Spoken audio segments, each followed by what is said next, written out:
Vocês já perceberam que existe uma tendência quase que natural, subconsciente das pessoas em contrariar os outros?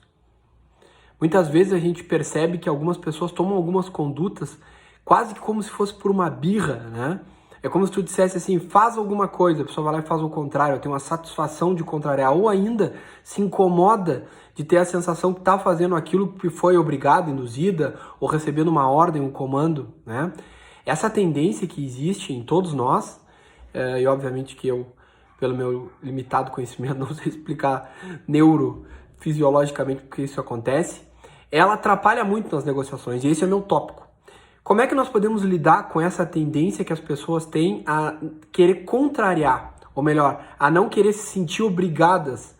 É como se aquela tendência, aquela birra, fizesse muitas vezes a tomada de decisão subconsciente ser ao contrário do que a gente quer ou espera. E inclusive essa reação é tão ruim que às vezes ela prejudica o interesse, inclusive da pessoa que está contrariando ou está agindo assim.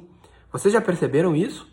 Mas como agir com isso, como lidar com relação a isso então?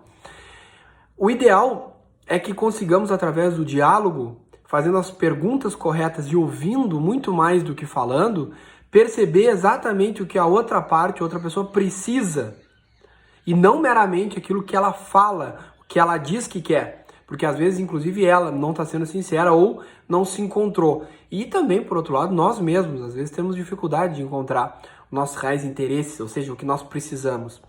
Então, na medida que a gente mais ouve do que fala, faz as perguntas certas, a gente constrói esse cenário e percebe o que a outra parte precisa. E aí vamos poder analisar se aquilo é compatível com o que nós precisamos.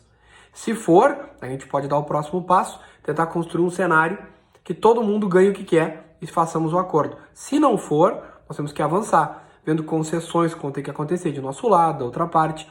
Mas agindo assim, é como se criássemos um cenário no qual a pessoa entende que está agindo assim porque ela quer, porque para ela é bom, ela livremente toma essa decisão e afasta essa mania ou essa praga, né, que é essa tendência a contrariar, essa birra. Parece que as pessoas tendem a fazer isso. Nós temos que nos livrar disso, é uma coisa muito perigosa e uma armadilha, e eu já percebi várias vezes em negociações corporativas, por exemplo, que isso, na visão dos diretores ou de quem estava negociando, às vezes se sobrepunha inclusive aos melhores interesses que ele estava defendendo, tá bem? Então esse é o segredo. Dialogar profundamente, ouvir muito mais do que falar e fazer as perguntas certas para perceber, fazer eclodir os reais interesses das partes de forma que elas ajam de forma espontânea, sem se sentir pressionadas ou coagidas ou obrigadas a fazer algo. Deixem aí nos comentários o que vocês acham disso aí. Já tiveram alguma experiência com essa birra, com essa tendência a contrariar que as pessoas inevitavelmente têm? Grande abraço a todos.